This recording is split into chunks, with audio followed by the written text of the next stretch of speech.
احتشام صاحب میں یہاں پہ یہ ایڈ بھی کروں گی کہ یہ اب آبنائے ہرمز پر عام طرف بحال بھی ہو گئی ہے، یہ خبریں بھی آنا شروع ہو چکی ہیں کہ جہازوں کی عام طرف وہاں پہ بحال ہو گئی ہے. اس کے بعد کیا ہوتا ہے فاروق؟ اس کے بعد آپ دیکھ لیں کہ 3 بجے کے 5-7-6 منٹ کے بعد جب یہ بات ہو جاتی ہے، پھر ہمارے field marshal general Asim Munir کی بات ہوتی ہے پریزیڈنٹ ٹرمپ کے ساتھ. اچھا. اور ان کو یہ بتایا جاتا ہے کہ یہ چیزیں طے ہو گئی ہیں. اور پھر آپ نے دیکھا 3:32 پہ پریزیڈنٹ ٹرمپ کا ٹویٹ آتا ہے جس میں وہ کہتے ہیں کہ جی میں تیار ہوں 2 ہفتوں کی جنگ بند کرنے کے لیے اور معاملات بات چیت کے ذریعے طے ہوں گے. اب لیٹسٹ ان کا ٹویٹ آ گیا، وہ تو بالکل 180 ڈگری کا ٹرن ہے جس میں وہ کہتے ہیں کہ اب جس طریقے سے big day for global peace کی بات کر رہے ہیں اور وہ کہہ رہے ہیں کہ گولڈن پیریڈ ایران کا شروع ہونے جا رہا ہے. مطلب اتنا اچھا ہے کہ وہ لگتا ہے کہ شاید اتنی محبت سے کسی شخص نے آج تک باتیں نہیں کی ہوں گی جو پریزیڈنٹ ٹرمپ نے کی ہیں. You must have seen that tweet. تو اب لگ رہا ہے کہ چیزیں جو ہے نا وہ فائنلی اپنے منطقی انجام تک پہنچ رہی ہیں. اب پاکستان نے جو بڑا بھرپور ایفرٹ کیا ہے، سب کو ساتھ لے کے چلا ہے. اب کچھ اطلاعات یہ بھی آ رہی ہیں کہ پاکستان اور ملکوں کے آبزرور کو بھی بلا رہا ہے، دعوت دے رہا ہے کہ بھی آپ آ کے بیٹھیں اور بیچ میں دیکھیں کہ پاکستان کا رول کیا اور آپ کیا مزید آگے کر سکتے ہیں.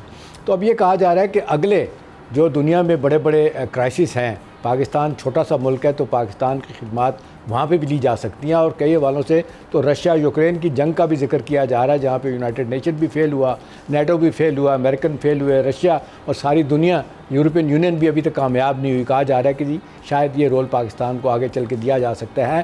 چھوٹا سا ملک ہے لیکن آپ دیکھ لیں جب آپ اپنے آپ کو ثابت کرتے ہیں تو دنیا آپ کو لائٹلی نہیں لیتی.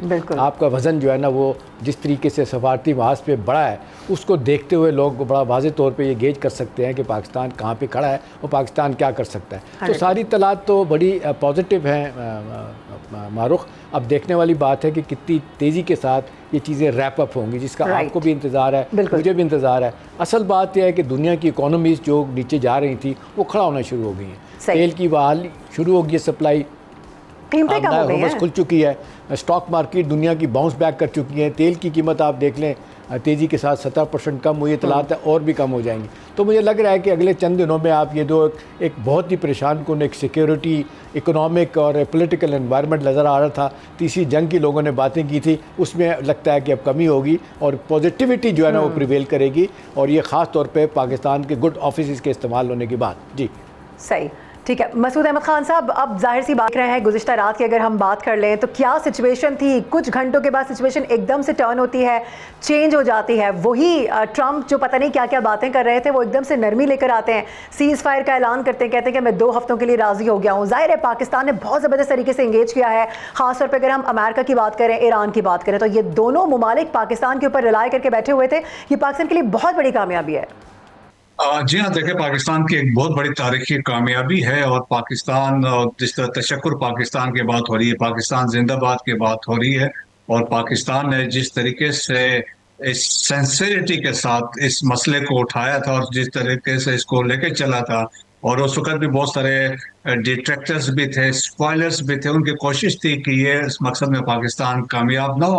اور پاکستان کا سول آبجیکٹو کیا تھا؟ پاکستان کا وہ سول آبجیکٹو تھا پیس تھا.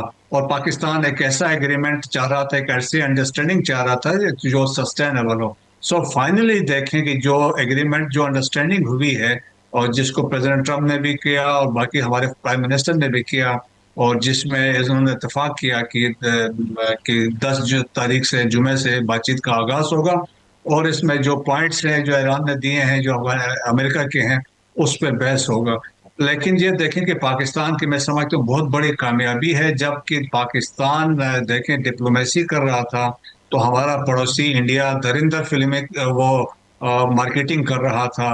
اور جب ہم ڈپلومیسی کر رہے تھے اور ہم اسٹریٹجی کی بات کر رہے تھے اور ہم سلوگنس پہ کوئی ہمارے دعوے نہیں تھے، اور ہم نے تمام جو امپورٹنٹ فریق تھے، چاہے وہ ایران ہے، خلیجی ممالک تھے یا امریکہ تھا، ان کو آن بورڈ لیا ہوا تھا.